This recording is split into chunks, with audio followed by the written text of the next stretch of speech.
Oh yeah, of course. My man was like, Of I'm like, course. I wasn't even trying to inhale. All right, Good. All right. gentlemen, we are live. We are Oh live, snap! live. We're locked Thank in. you, everybody, for the patience. I apologize. A little bit of technical difficulties there, but we are live on the first live barber session. So stuff happens, right? We're human. Stuff happens. I'm joined here by my co-host, Dre Cut It Out, because he needs to be cutting it out. You know what I'm saying? JP, Yes, the sir. Razor, one of my mentors, We here, baby. a goat in this industry. People need to know about this guy.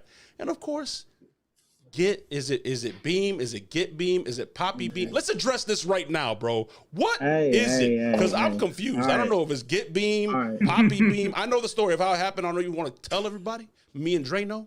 Maybe you want to update JP. But how did this Poppy right. Beam thing come about, bro?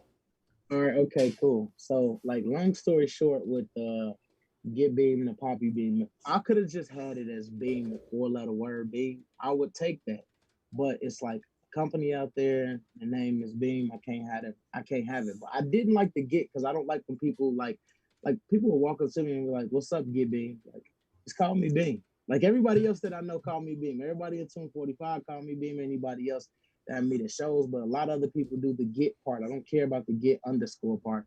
Beam is the part that I want to focus on, or Beam is the only part. The Poppy Beam came from, I had found out, I asked my dad, like, what am I mixed with or whatever? My dad was just telling me his father is Dominican, Oh Puerto man, Rican, and my grandma, we all right. We all right with me, is man. Indian as well. So I'm like, oh, so he mixed with Dominican and black, and my grandma's Indian as well. I'm like, you know what? I'm gonna take on my Latin roots. No, Yeah, hold when you on. come out here to Tampa, Time out. Do I gotta go to New York? Do I need to go to New York? when you We come want to the real Tampa, baby, I story. got that We mango want for the you, baby. real. When you We come to want the Tampa, real, Okay, the real Beam story. All right, look, I was in New York, and Loco had introduced me into, because I was using Lyft and Uber. He introduced me to something that was called a Juno. I buy a Juno to get to the what was it? The knockdown center for Barbershop Connects event. What is it called? BarberCon. Yeah, once I hopped in my Juno or whatever, had a Dominican lady, and she was doing the whole Poppy this and Poppy that. And I'm like, oh, that has a nice ring to it. Like she was just calling me that every sentence, every word she was using it. And I'm like, whoa, you know what? That sounds like me. I just felt, I don't know, I just felt like that was my name at that point. But no, what really solidifies it is that my dad is mixed with all of that stuff. He passed it down to me. So I'm like, you know what? I'm gonna hop into my Latin roots. Plus, I'm moving to Tampa. I'm gonna be wearing the satin shirts, busting it down a couple buttons or so. So I have to hop in my don't little worry, Latin. man. My When you Latin come line. out They here, gotta baby, learn we're how gonna to. take you to a few domino functions with some mango, Mama Juana. Introduce you to the Dominican side. Yo, JP. Learn. You're from New York. Yeah, bro. You heard they're opening a Mama Juana cafe here, right? Yeah, no, listen, man. I already signed up, baby. What you mean? I got my bachata outfit on ready. Yeah, I was gonna say that's something I need. I don't know how to cumbia, I don't know how to bachata, none of that. I need to hop into that lane. I need to learn how to do that. Yo, Listen, Beam, I ain't man, gonna lie, bro. I didn't know I was up. Dominican either until I started working at Headlines, bro. I ain't had no choice. That's what I mean. Listen, man, when you're around me, baby, I got you. Everybody's Dominican somehow, some way, man. JP always gonna find a way to make you Dominican, no matter what. I'm telling you, man. Like by the time we get done, hey, yo, hey, before we go anywhere, yo, take your socks off. Take your socks off. Like that. I don't know. I was looking to your Instagram, Bobby Bean. You already have a pair of shoes that look mad Dominican, so I just want to let you know that. Shout out to Doc.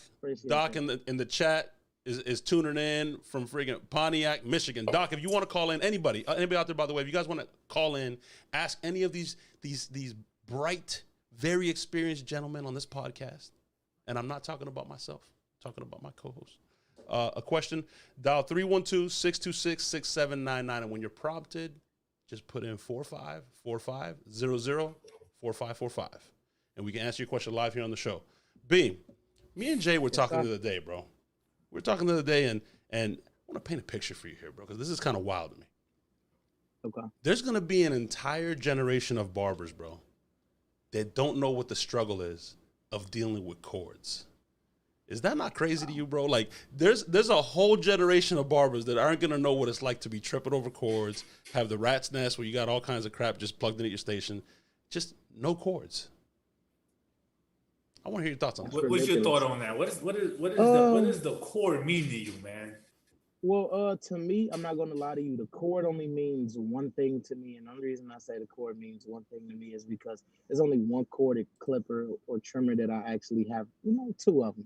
That I got respect for. Those are the OG outliners and the OG masters. But I will say this: I don't want to seem like I'm bashing any company, but me personally, I do not like the cordless T outliners and the masters. I feel like the corded version of both of them are a million times better than the cordless versions.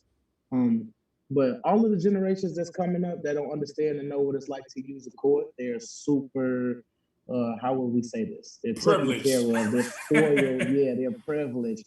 To me, it's kind of like any like kid who gets a flat screen right away or a tablet and don't know what it's like to have a fatback TV. That's like, what it reminds me of. That's like low key as a newer barber, you kind of judge people off of that. Like you go to a barber shop and you'll look around at the station and you be like, "Are you got cords? Oh, you must be an old head in the shop." Yeah, like, there ain't no way. Relax. You gotta relax. hey, bro.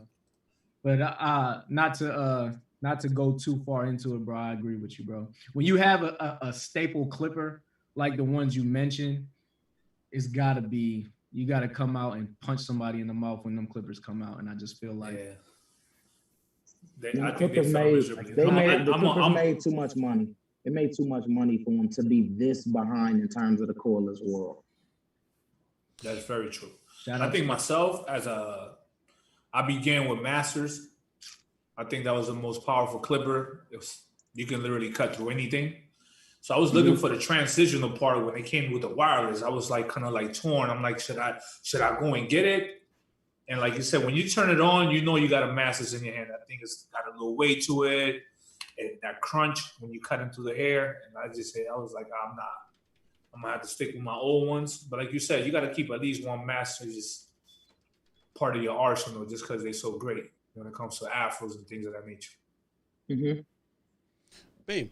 Or Dre, either one. So I heard first time you're going to step out November 15th.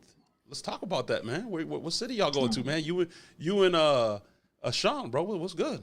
I'm hyped. I'm hyped for you, bro. We all been cooped up for a while. Well, this is Dre being great again. I'm just the barber. I'm the machine. I'm the worker. Dre actually prompted me with this. Sean was having a class. He asked if I wanted to do a class. Because we noticed a while ago when I used to ask where did we want people to see me at, because I was trying to just start my own tour, nothing big, but like a 5-city tour. Dallas was a place that a lot of people was like, yeah, we want you in Dallas, or whatever. So I asked him, could we do it in Houston? He wound up getting us a shop. We're selling tickets. I'm super excited. For the first time in 6 months, I know I'm gonna have to knock some type of rust off. So I'm finna get real savvy with my videos. I'm planning to play with my education some, but also I just want to really show off the compressor. I want to show off no drip. I just want to really show them how to kill it in the enhanced world. That's my angle. That's my thing that I love to do. So I'm focused on that. I think I'm super excited. I think I'm gonna have a lot of fun for this one, and I think I'm gonna show them some nice stuff. You think that ring rust knocking it off? Would you have a little bit of butterflies? Because when the crowd comes and you haven't been out there in a minute, you're like, man. Then how long you think to shake it off? Well, that one right there takes me maybe like a couple sentences. Once I get into the actual feel for cutting hair, then I knock that part off. So like, I feel like this. There's no way that you have 100% passion for anything if you don't have butterflies when you first step on that stage. I just don't believe that. If you get up there and you don't feel it, I feel like complacency has already set in. I feel like you done reached your pinnacle. You don't love it 100% if you don't feel that feeling. But that feeling is the feeling that lets you know you still love it. So I feel like it's gonna take me a couple words, a couple strokes through the hair, and then I'm in it. I'm ready to go.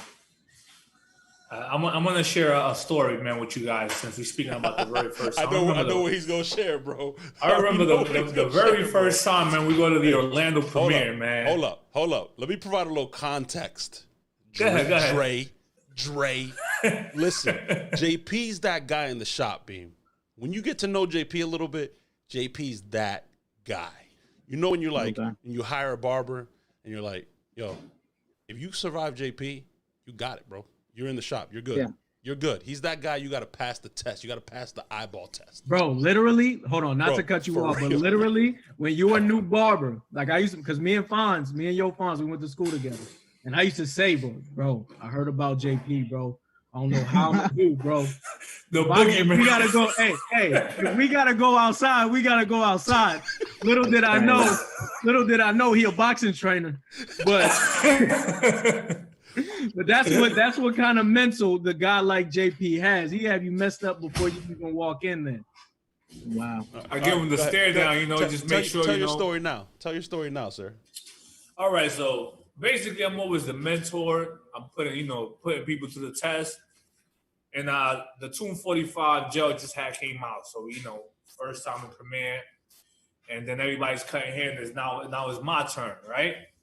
All of a sudden, man, it's like you forget how to cut hair. Not in the sense that you get the same jitters you get when you got hired at a barbershop and you're like, yo, everybody looking at me. And in reality, like nobody's really paying attention. So the shave gel was new. I'm cutting Matt Gifted hair. At that time, he had like a bald fade. Bro, I probably did the fastest fade I've ever done. And then we gel them up and everything. I grabbed the razor. I couldn't even put the razor inside the holder. That thing was like... It was like, dancing, bro.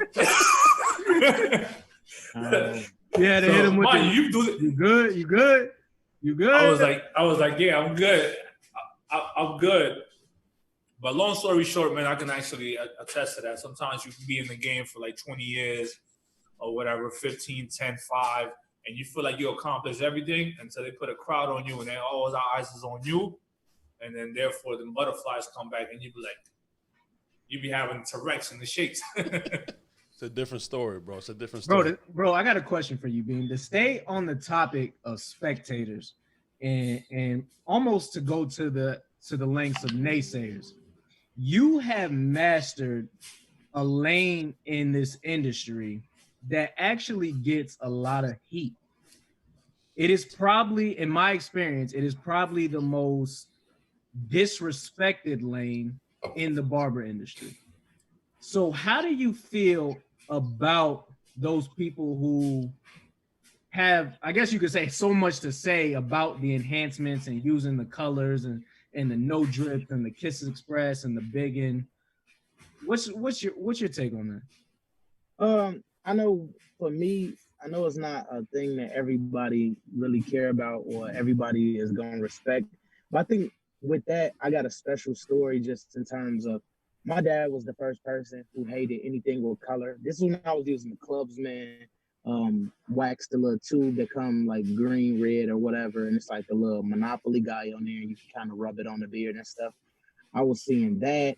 I think high beam spray, I was playing with that. And my dad was like one of the first former barbers. And he was just like, yeah, I don't like none of that stuff. He was just a big, big hater at that time. And I was like around 12, 13. This is when I first started like cutting hair on the front porch. So I feel like to go from them days and consistently using the color until we got to Beam Team cordless compressor and then going into version 2, I did majority of the design, but my dad helped with some of the design. So like the green pinstripes will look like green, like grippable marks. He invested like in terms of creating it through like the AutoCAD and stuff on the computer. He was like, I think that'd be nice if you put like them grip strikes there. I think it would look nice if you put this curvature here. So like to prove to the number one person that I felt like hated the most, everybody else outside don't really matter. It's like, if you like it, you like it. You don't, you don't. But to see it like flourish on YouTube and become so much acceptable to a point to where barbers would never use it. Now I see everybody using the same techniques. I'm super happy. I'm super happy because if they use it, I just see a part of me. Like I'm a part of everybody's chapter who's in that color enhancement world. So as long as I can brand myself and somebody else's brand, I think that's what's cool. But I turned my biggest naysayer into a believer, so that makes the most sense to me. Well, that's hella inspiring, bro. That's pretty much. How old is your dad, if you don't want me asking? How old is he now? Yeah. Oh, at that time. Let's say at that time. I was about to say, at that time, if I was like 12, he probably had to been going on, he probably was like 32, 33 in that area. So he he had the old head mentality, like some of the older barbers at the shop who just think color is like achievement. Yeah. Like I've learned as an older barber to transition with time and not knock anything and allow yourself to evolve. Because a lot of individuals who are my age, they stuck in their ways. So it's kind of like sort of like music, if you will. A lot of people, the new music is kind of whack or this and that and the third, but you got to transition with the time, so therefore you can still be relevant. You know what I'm saying? So when I remember when the first enhancement began, I want to say it was like 03, and it was big in Atlanta. So a few dudes when I was in Minnesota came from Atlanta, and I was cutting a few athletes, and they would do it. And then you adapt with the time, so you had to learn how to create what it was that was a wave at that time. But I was all for it, you know what I mean? The only thing that I kind of like disliked from my standpoint is that a lot of individuals, they have no hair at all. And they wanted you to magically create hair instead of enhance. And then there was a few dudes that had a fire, man. I couldn't live with that. So two things before we move on. One, the old heads can't talk about music because y'all had some super trash music back then as well. What? Crazy. No, I acknowledge that, bro. Watch Listen, your mouth, listen. bro. No. Listen. I acknowledge the fact that we Listen. did have somewhat of a trash, but you guys have a lot more trash. Hold than we on. do. Bro, Hold the on. There thong is a song was epic, bro. Hey, I gotta raise my hand and talk to you old folks. Listen. There's more content out now. So yes, there will be more trash music. But in this age, when we listen back to you guys' music, we only hear the good stuff. You guys get to see the full catalog of now. We don't, they're not gonna play us the trash music from back then. So like that's because it wasn't classic. That's the reason why I never played it, because it was trash. You get to it hear wasn't classic. everything now. We only get the highlights now. We don't get to hear the bad stuff. This is what for my era of music, the only thing that I could complain about this particular era is that music, for example, right? Let's say Get Beam, he's from Chicago. So when you heard a fast flow like Do or Die, like Crucial Conflict, like Twister, and things like that, it solidified Chicago.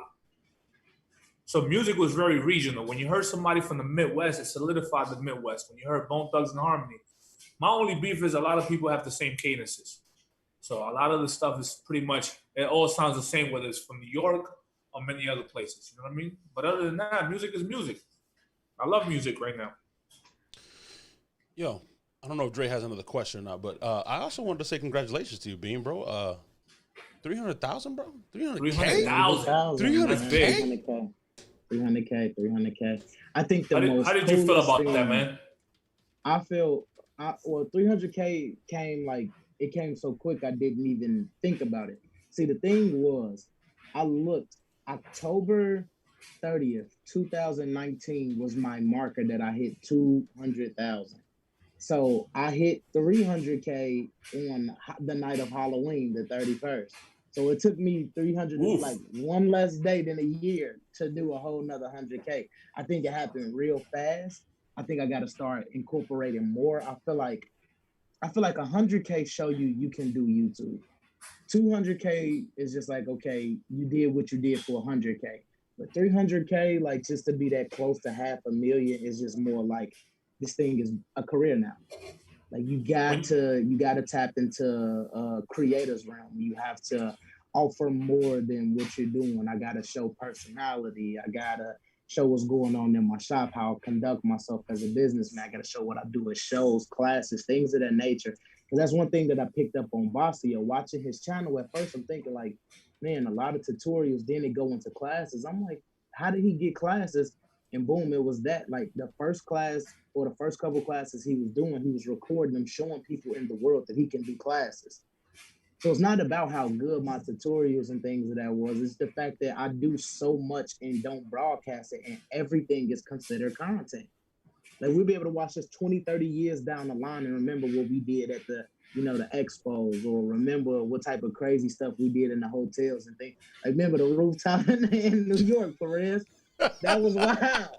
That was wild. Like we got locked on the roof, where we thought we got locked on the roof. Yeah, we thought we got locked on the roof. So I mean, it's things like that, man. You gotta capture content. Like I feel like the camera is the most important thing. But like to go back to the question, I feel like 300K is super big. I'm super excited. I'm ready for 500,000, and then hopefully a million. It's just crazy that I'm thriving in this realm. You know, a lot of people be like, man, we want more content. We want straight hair clients. I only let 2 or 3 straight hair clients touch my channel out of like 132 videos. So it's 130 videos, all African Americans. It's 300K strong. I think that's crazy to me. So what was solidified? Like, if we, for example, what began the journey? Like, when you was like, yo, let me get a camera and record myself cutting hair. Like, what was the first mindset of that? Okay, well, I started when the iPhone 5S came out. I saved up all my money. I was a sophomore in college at Indiana State. I saved up all my money. I stood in the line. It was cold outside too. I remember that. I skipped psychology the next day. And the only reason that I skipped psychology, I don't want nobody to think that I was just skipping school. I had an A+ in the class and we just didn't have to go. Or I had friends that I could grab the lecture from. So I decided to go get the 5S Gold, and I was cutting hair on my floor.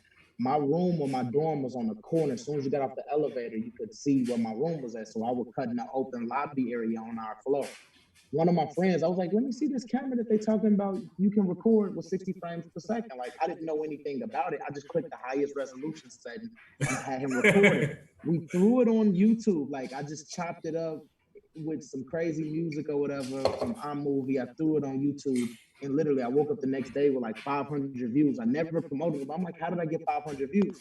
And then like the day after that, it was at 5,000. And the day after that, it was like at 20,000. And people just hopped in the comment section like, we want to see more. We never saw this before. I'm like, I don't even have. It was a void. It was a void needed it, man. Timing is impeccable. Yeah, and I think that's what was crazy.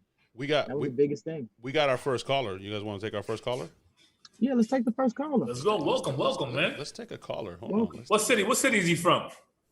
352. Let's see. 352, you're with us. You're live on the Barber Session on the 245 hotline. Hello? Yo, what's Gainesville, Florida. What's going on? What's going on? This voice sounds familiar. This voice sounds familiar. Yo, shout out to Tom Brady. Shout out to the Bucks. of rip, that's how we start? That's how we start, bro? What up, guys? JP, what up? Oh, yo, my guy. Señor Macio, give me espacio. Yeah, y'all know who I was. Señor Macio, dame espacio. Macio is wild. What's going on, man? What's going on? I just wanted to call in, say what up. Macio, come that side, come that corner, bro. Comb that corner. That's how JP welcomes me every day. Every day I would come into the shop. Comb that corner, bro. Get that corner, bro. Get that corner. We told the story about how JP's that guy in the shop, but when he stepped on that stage at Premiere for the first time, knees got a little wobbly, bro. I showed that I was from Harlem. The Harlem came out, I started shaking. Bro, he put his hand on my shoulder, looked back and said, yo, Perez, I can't use the razor. I'm shaking. Wow. Shit. I had to get a new name. I was going to take my name off. You're going to have to come to the Orlando show and cut on stage then, because it's a different ball game these days. It's a different stage now, Bazio, I want to ask you a question, bro. I'm there. I want to ask you a question, Bazio. You posted something, I think it was yesterday or today, about minimum wage being $15 an hour now. Yeah. You can get somebody to flip burgers and make $15 an hour, and there's some barbers that are making comparable numbers. Is it time to raise prices? I think that there's pros and cons to raising the minimum wage. But I think looking at it from a barber's perspective, like I would think, you know, and I've always preached that every year you should look at raising your prices depending on, you know, how your books look. But, you know, by 2025, if we as barbers can't get to at least $30 a cut, bro, that's gonna be a problem. That's gonna be an issue. It's gonna be a problem. It's gonna kind of hinder, I feel like, the future of the industry, because after taxes, booth rent, expenses, if you're not booked, you're better off going to Walmart working for minimum wage and getting you know, health benefits. So we have to do our job, I feel like, as professionals in the industry, to raise the bar so that our profession and our industry can continue to be an opportunity for future barbers. That's my opinion on it. Yeah, I concur. I agree with the same thing. Like even yesterday, going to vote and reading that particular amendment, it was like, as a barber, how do I feel? I didn't want to speak for the general public. I wanted to see how my industry would do based on that. And I was like, it definitely gives you something to think about. Yeah, I agree. Dre, what do y'all think about it? What's your take on that? I completely agree. I feel like the next 5 years is maybe some of the most important years. Next 5 to 10 is going to be some of the most important for the industry and what we got going on. So like you said, if we don't shift that and make that something that a lot of people do, I feel like it will make more sense for people to go work for the Walmarts or any other minimum wage place and they can make just about the same money.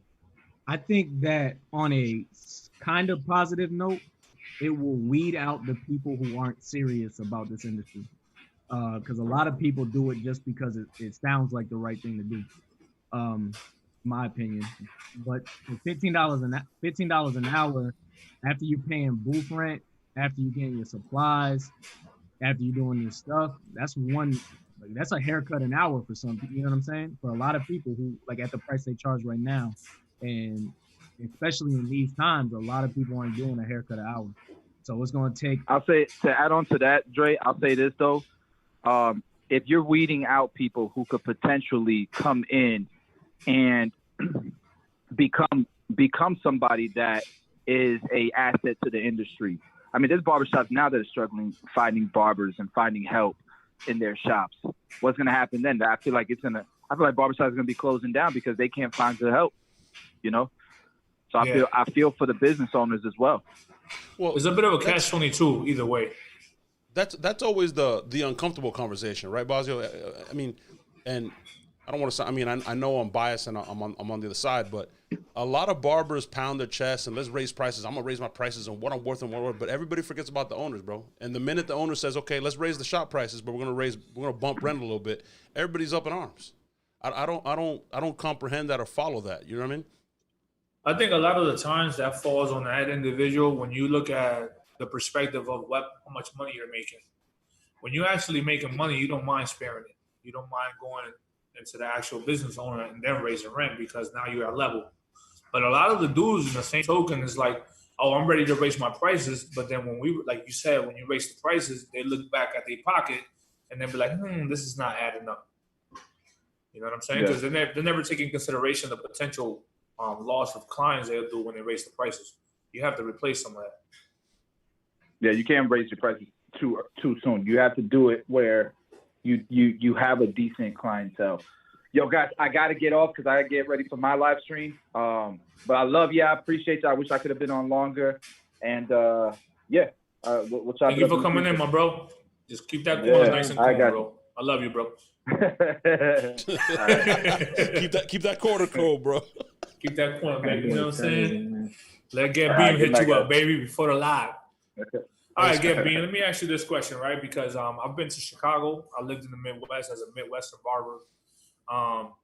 You were speaking about the topic regarding having 130 videos and some of the actual texture of hair being mainly curly, right? Explain to people how the demographic works in Chicago, because I know base one side is a lot more Latinos, other sides might be more white, and then predominantly where you're at, it might just be major like minorities. So enlighten us regarding the demographics in Chicago so people can understand. And Beam, while you're thinking about that, guys, we have 2 callers in the queue, and we have to be off of here in 11 minutes. Answer that as quick as you can, Beam. I don't mean to rush you. We have a live stream going on. Drake, can you give them the details on that? Yeah, I'll do it before we get off. Okay. All right. Go ahead, Beam, and then we'll take the 2 callers, and then Dre will let us know about that live stream. Okay, yeah, demographics is completely different. I know up north, you're going to get a mixture of everything. Out west, you're going to get predominantly all minorities. Same thing is the east side. The south side, when I'm at, like Traditions Barbershop, the one that Basio did the class at, that one is like 35 to 40 minutes away from me, where you get your Latinos and your blacks, but I'm in the hundreds area where it's just like all minority specific, all black people. So I get like 1 or 2 clients that travel that 35 to 40 minutes, but other than that, like it's still not enough though, like to really be able to shift my channel. And those guys been on my channel already, so I know just where I'm at specifically is just all blacks. Yeah, because a lot of the times, like for example, you'll want to provide more content with different texture of hair, but the demographic sometimes this doesn't help. So I know that when I worked in Minnesota, I worked in predominantly area where it was the north side of Minneapolis, and it was all blacks. So the only people that came by is because I drew them from being Latino. But other than that, like for a while, you know, you kind of perfect that texture of hair to the point you can feel like you cut it with your eyes closed. You know what I'm saying? Definitely. All right, I'm gonna bring in 813. Bring in someone for the 813. 813, you're on the line on the Barber Session Live. What's good? What up? Yo. What's going on? State your name, brother. State your name, where you're calling from, and you got a question for Beam? Kevin from Headlines, Sun Lake. Okay, that's Kevin. Okay, what's up, Kev? What up? Name it So up. quick question. What is it that motivates you to keep pushing? You know, that nowadays with all the coronavirus going on and stuff, sometimes we feel like we're bogged down because not many people are coming in. What keeps you motivated? All right, what keeps me motivated, just something quick and light, is this 300K, this YouTube thing. Like I told Perez and them earlier in the chat, that YouTube is not something that I do now. It's a career. I have to give it a certain percentage of my life to keep my analytics up. And that's just something that's just more of like a deeper meaning, keeping analytics up, bringing in an extra pipeline of revenue, things of that nature, creating likeness, being able to field classes is because of YouTube.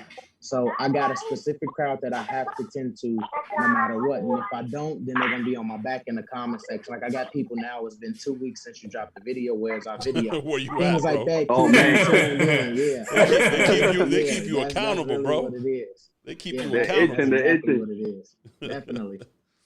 All right, That's Kevin, what's I up. appreciate you That's awesome. calling in, bro. Yo, Kev, I love you, bro. Absolutely. Appreciate you, bro. Likewise. Have a great All right. night, bro. Have a good one. That was actually a good question, man. Especially right now Sure. with the climate we currently in with Yeah. COVID. Like for example, me, I'm forced to work out of my house because my wife is asthmatic, as you can see. So my whole station is here. Wow. But That's nice. me being the individual that I am, I'm talkative, man. I like to interact with the crowd, and it's difficult, man, working in your own environment. So like a lot of people are like, oh, I could just work in a loft. I can't do that, bro. I think that I'm with JP. I can't do that. I think the energy is usually drawn by the people around you.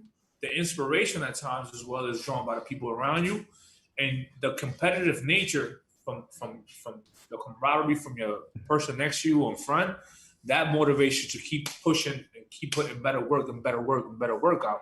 So like here, I try to do my best to make sure that I, have the undivided attention because of the circumstances, but I miss being around people.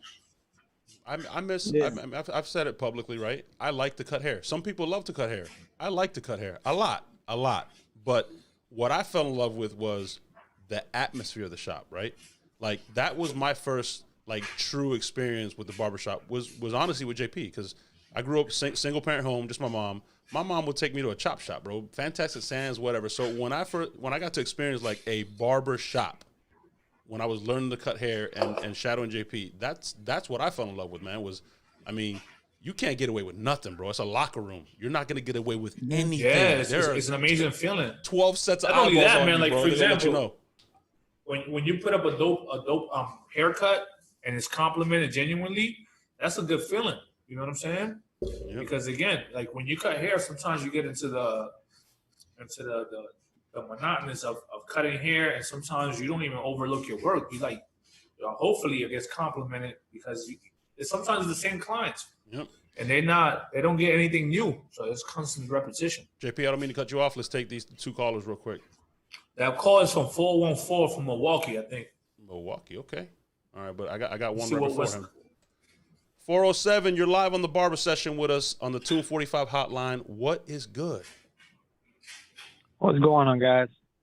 What's going What's on? going on? What's This voice sounds familiar. This is another Headlines Barber. Orlando, from Orlando, Hell Florida. yeah, Bad Boys for Life, one of the originals, Zach Fernandez. This is Abby, bro. What's good, Oh, Abby? man, again, man. What's up, Papa? What's going on? Que lo que I hay? haven't seen you since softball. For real. Yeah, man, it's been a minute. So what's good, Abby? You got a question for Beam? Yeah, I got a question for Bean real quick, man. Bean, regarding the enhancement, I started doing that not too long ago, but my question is, do you like include it in the haircut, or is it like an extra service that you offer? Okay, so I remember when I first started with enhancements, I used to use it as a service, which helped me push my ticket up. So like for anybody who wants to increase their ticket or how much they make behind the chair, you got to offer services. And it came to a point in time in my career now where everybody gets a presidential service. It's a standard $50 just to book an appointment with me, kid, teenager, whatever. I just got haircut, $50, lineup, $30, and taper, $45. So they all in the same range to me or whatever. At first, like I said, I used to charge an extra $5 to $10 and use it as a service, but now I want everybody to get my complete like package or whatever. Even if they're not getting color, it's the standard $50 and it's thrown in, so I don't have to factor it in services because I'm not trying to push my ticket up. I feel like I'm kind of maxed out. I feel like I can push it higher if I want to, but I feel like I'm pretty comfortable at this area right now until it's time for me to do something else while maybe incorporate hot towel shaves, because I know a lot of people don't get those where I'm from. I might incorporate black mask, things of that nature. I'm just incorporate more services because I'm kind of maxed out to where I'm not taking new clients. And in order to make more money behind the chair, you have to either sell products or add things to your service list. So for me, it's in my service list if they don't want it, and it's still a standard $50. If they do want it, it's $50. So for a person who's start the beginning process, would you tell them to do it a la carte? Yeah, I'll tell them do a la carte, but I feel like if it's a new client who's never had it before, offer it for free. Just tell them like, hey, I got this product that I think will look super nice. You kind of light in maybe the corners or something. I got something that'll make it look real natural, real clean, and you give it to them the first time, for free. You just do it off the strength of you're trying to prove to them that this product is solid. And no drip is solid. It doesn't drip. You can get in the shower with the thing, and water just won't destroy it. And I think that's something that I had to prove to one of my clients. It was raining outside. He walked right out there, and the product didn't drip. He called me on the phone. He got in the car like, bro, I'm looking in the mirror now. My color isn't dripping. He went to sleep, tied it down with a do-rag, woke up, color was still there. So it's just things of that nature. You got to break them into knowing that this product is something that they can trust and something that they'll like, and then you would charge for it. But the first one is free always, especially for somebody who's never had to color. introduce them to it. That's pretty dope. All right, Abby, I appreciate you calling in, bro. Nothing but love. Abby, we gotta get the softball league back together, man. I appreciate it, guys. Hey, I'll see you guys around, man. Dean, whenever you come down, man, I gotta take you fishing with me, man. Hey, I'll be here, bro. Beam's all about the water. He's Latino, bro. We gotta take him to the Latino spot. He's all about the water. Latino. All right, let's get this. There we go, brother. Let's get this last caller in. Abby, thank you for calling. Let's get this last caller in, and then we're out of here. 414, you're in the building on the Tune 45 hotline. Milwaukee in the building, session. Wisconsin. What's going on? Oh, man, what's happening, man? I can't believe this. I love all y'all videos, man. I remember when I was wanting to cut hair and find out more about theory, y'all just motivated me, man. Man, shout out to y'all. I can't believe this right now. Like, I gotta believe it. And then, I have a clipper company. The clipper company I do the blade sharpening, modification, and I do things no one has ever seen. It's only been a couple of people that got work done from me, but it just get bigger and bigger. And it's like I don't do paint. I do like exotic skins, like cobra skin, rattlesnake, python. That sounds very interesting. Okay, that sounds fire. I mean, yeah, man. I mean, you have a website or Instagram? Yeah, Immortal Barber Clipper Co. Hashtag Immortal Barber Clipper Co. or immortalbarberclipperco.com. That's on the Instagram. I mean, they call me Arlen the Barber. I used to cut hair, but now I work on clippers the full time, I can't believe this though, man. Like, y'all check my work out and tell me what you think, man. I'm telling you. This is crazy though. That's what's up, man. You got any questions for Beam? I mean, what was when you had times when you was trying to build up, when you was trying to really build up clientele and everything like that, What exactly were the steps that you took? Was it like marketing classes or courses you took, or for somebody that's trying to get into the marketing, advertising, and promo for themselves to help their business? What suggestions do you have with that? Okay, so just me kicking it off or getting started. I did do some on the foot marketing, which basically would be me, somebody that I see that already has a nice haircut, and approaching those clients. I feel like a lot of people sometimes are shyer. They want to approach people that don't have haircuts, or people that they feel like they could do the haircut better than, like maybe like an okay haircut. I like to approach people with good haircuts because they know what a good haircut look like. I'll approach those guys with just regular on the foot marketing. I didn't take no marketing classes. The only marketing I've ever did in my life was YouTube or paid promotion through Facebook or through Instagram and things of that nature. So I know with me, when Instagram first started with the whole barbershop connect thing, how everybody was hashtagging crazy. That's something that I was a part of, hashtagging crazy, following barbers, actually coming to shows, networking with other barbers, the barbers that I would see through Instagram, like the Andy Authentics, the Vic Blends, the people that you didn't know. Like I remember I didn't even know what Vic Blends looked like at all. Like I just knew I was following a white barber that had tattoos on his hands. But that's something that was big for me was networking, meeting a lot of these barbers that can do these crazy exotic looks that I'm aiming for.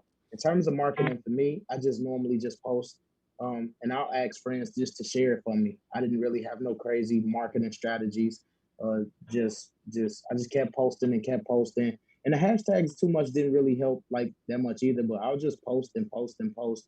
And for some reason I was getting likes, so other people was just coming to my page. But I know networking really helped a lot, being able to physically talk to a barber, get them to follow my work, like they work and things of that nature, and just converse. So networking kind of helped the most for me. Get out to these shows, man. Get out to these shows. It's major key. Network, major man. Key. Meet people. When you meet people in person, they see how genuine you are. Absolutely. So that usually works. You know what I mean? I feel the energy. Hey, just one more thing, and I gotta get off here. Y'all made my night, man. My kids, we watch y'all videos all the time. I told them I'm on roll and I'm trying to get on the song with them or whatever. They hear all y'all. Y'all say what's up.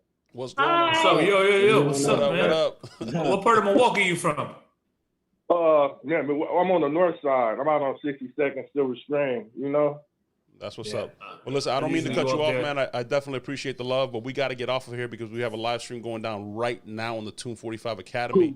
Listen, guys. Yep. Without a doubt, I appreciate you. I'm sorry about the technical difficulties in the beginning. I'm sure Beam will not have a problem. He's Tune 45. He's Tune Squad, Beam Team, baby for life. He don't mind coming on later. Poppy, you gotta call him Poppy now. He's Dominican. Poppy Beam. He's Dominican Beam. He won't mind coming on later another time where I got this all ironed up and taking more questions. But right now, for now, this show is over. We appreciate you guys calling in. Yo, Beam, man. Once I do some networking, we're gonna take you to DR, baby. We're gonna do a class out there. Definitely, let's do that. I want to go to DR anyway. Dre, you want to update everybody on that? Yeah, so for those of you guys who don't know, obviously, like Perez just said, we have a academy. Right now, we have 5 educators consisting of Get Beamed, Basio Cuts, S-Crab Blends, myself, and Sean Cuts Hair. Right now, we're actually doing a live on real estate and investment properties. So yeah, so it's not even just about. Sorry, I got it in the background. For those of you guys who don't know, I manage the academy. So I'm kind of on two at once. Academy, the tour. Dre is involved. Hey, take it easy. I got a lot of hats, baby. He wear a lot of hats. I don't know how he does it with the man bun, but he got a lot of hats. Hey, but yeah. So if you guys want to look into that, just tune45academy.com and check us out. Usual, appreciate you guys. Hey, appreciate you guys. We're gonna be going live every week, guys. Dre, cut it out. Go follow him on Instagram. JP Razor the Great. That's RAEZDA Great. Go follow him. You guys already know mine. Headlines are bust. Make sure you're following me so you get updated on when we're going to go live. Weekly, we'll have some big guests on. And if not, it's just the 3 of us just kicking it, just talking. I mean, who doesn't like hanging out with JP and Dre? It's amazing. Beam, I appreciate your time, my brother. My guy, I can't wait to get to Florida, bro. It's going to be a movie. I can't wait till you touch down in Tampa, baby. We're going to do the bachata and everything, man. Real soon. I appreciate y'all, man. I love the show. Until next time.